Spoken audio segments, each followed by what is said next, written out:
You check your bank account after payday. The number looks about the same as always.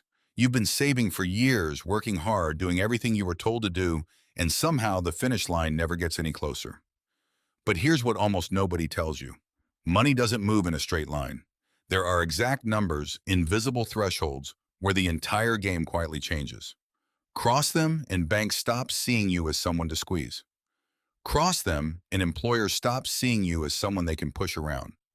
Cross them, and your own brain stops living in fear every time an unexpected bill shows up.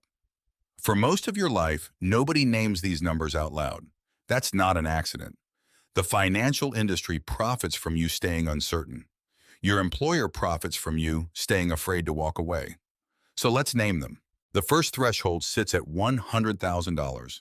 Not your house, not your car, not the furniture in your living room. Real liquid investments, cash index funds, stocks that are actually working for you in the market. Below this number, compound interest is almost invisible. Take $10,000 earning 8% a year, a reasonable long-term market average, and you're looking at $66 a month. $66. Not enough to change a single decision you make. Not enough to even notice. This is why most people who start investing quit within the first few years. The reward feels too small to be real. But at $100,000, that same 8% generates $666 a month. That's a car payment. That's part of your rent. That's a number your brain actually registers as meaningful. And once it does, something shifts. You start speaking up at work. You start asking for the raise you've earned. You start walking away from managers who treat you badly because for the first time, you're not entirely dependent on that one paycheck. Getting to $100,000 is brutal, and there's a name for why. Psychologist Daniel Kahneman, whose work on decision-making under uncertainty won the Nobel Prize in economics, called it loss aversion. Kahneman found that humans feel the pain of a loss roughly twice as intensely as the pleasure of an equivalent gain. Early investing feels like nothing but loss. You cut spending. You watch your balance barely move. A single bad month in the market wipes out what felt like real progress. It typically takes 7 to 10 years of disciplined saving to cross this first line, and by most estimates, the overwhelming majority of people give up somewhere in that stretch. But here's the twist. The next 100,000 takes about half the time. Your money has finally started pulling its own weight beside you. Think of the stretch to $100,000 as a swamp. You're moving, but you can't see it. Every paycheck, a little goes in. Every month, the total barely inches up. There's no dramatic moment, no finish line in sight, just the same grind on repeat deposit, wait, deposit, wait. Most financial advice skips over this part entirely because it's not exciting enough to sell a course around. But this swamp is exactly where the outcome gets decided. The people who stay boring long enough to cross it end up on a completely different trajectory than the people who quit halfway through and start over with something flashier. Nobody warns you that the hardest phase is also the least interesting one. The second threshold is $500,000 in investments, and this is where the math stops feeling theoretical and starts feeling like freedom. In 1994, financial planner William Bengen published a study that became known as the 4% rule, the idea that you can safely withdraw 4% of your portfolio every year, adjusted for inflation, without running out of money over a 30-year retirement. 4% of $500,000 is $20,000 a year. That won't buy a yacht. It will cover rent, groceries, and the basic cost of staying alive indefinitely without a job. And that's the real unlock at this level. Not luxury, leverage. If you lose your job with $500,000 invested, you don't panic. You don't take the first offer that lands in your inbox out of desperation. You can take 6 months, even a year, to find work that's actually worth your time. Some economists call this walk-away power, and it might be the most underrated form of wealth there is.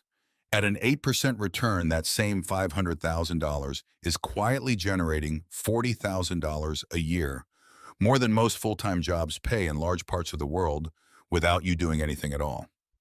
You start setting real boundaries at work. And strangely, that tends to make employers value you more, not less. People who don't need the job almost always negotiate better than people who do. But this threshold hides a trap. A lot of people hit $500,000 and their bank balance updates before their psychology does. They still think like someone who's one bad month away from disaster. So when the market drops 15 or 20%, which it does regularly and almost always recovers, eventually they panic and sell. Kahneman's loss aversion again, this time at a much higher price. What should have been a temporary dip on paper becomes a permanent locked-in loss in real life. The $500,000 mark rewards the people who can separate their bank balance from their nervous system. The third threshold is $2.5 million, and here the entire relationship between your time and your money flips. At a conservative 6% withdrawal rate, $2.5 million produces $150,000 a year more than the vast majority of salary jobs on Earth, including plenty of demanding high-stress careers that eat 60 hours a week. Below this line, your time is worth more than your money. Every hour you spend working is still the most efficient way to build wealth. Above it, the math reverses. Your capital starts working faster than your labor does. Grinding an extra 60-hour week for a small bonus becomes mathematically one of the worst uses of your time available to you. Here's what almost nobody says out loud.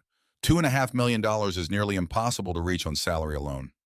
Author Thomas Stanley spent decades studying American millionaires for his book, The Millionaire Next Door, and found something counterintuitive. Most self-made wealth wasn't built by high earners with big salaries. It was built by business owners and by people who held appreciating assets over long stretches of time. Robert Kiyosaki made a similar point in Rich Dad, Poor Dad. The wealthy don't trade hours for dollars. They own the thing that produces the dollars, whether that's a company, real estate, or equity in a business that keeps growing without them clocking in. Salary income has a ceiling built into it. Ownership doesn't. This is why the jump from $500,000 to $2.5 million looks so different from the jumps before it. The first threshold rewarded discipline. The second rewarded patience. This one rewards a completely different skill, the willingness to own something instead of renting out your hours to somebody who does. That might mean equity in the company you already work for. It might mean a small business, a rental property, a stake in something that grows whether or not you personally show up on a given Tuesday. None of that happens automatically. It requires a decision most people never consciously make because nobody ever sits them down and frames it as a decision at all. And this threshold carries its own trap, arguably the most dangerous one of the three. Once people cross $2.5 million, the fear that kept them disciplined on the way up starts to fade, and something more dangerous replaces it. Overconfidence. This is when people start reaching for leveraged real estate deals, speculative business bets, concentrated positions, all chasing the idea of turning $2.5 million into $10 million fast. Some of it works, a lot of it doesn't. And because the downside is leveraged too, the fall can wipe out decades of discipline in a single bad year, dropping someone right back to the starting line they spent a decade fighting to leave. So where does that leave you right now? Add up what you actually have, the real liquid invested number, not your house, not your car. That number tells you exactly which stage you're standing in. If you're under $100,000, your only job is accumulation. Cut spending hard, automate your investing into low-cost index funds, and survive the slow, boring stretch that eliminates most people before they ever see the payoff. If you're between $100,000 and $500,000, your job is protection and optimization. Build a real 6-month emergency fund and stop putting all your eggs in one stock or one company. If you're between $500,000 and $2.5 million, your job is to stop trading time for money and start acquiring ownership equity, a business appreciating assets, because salary alone will not carry you the rest of the way. You checked your bank account after payday and the number looked about the same as always. But it was never really about the number on any single day. It was about which side of these three lines you're standing on. And now, unlike almost everyone else around you, you know exactly where to look.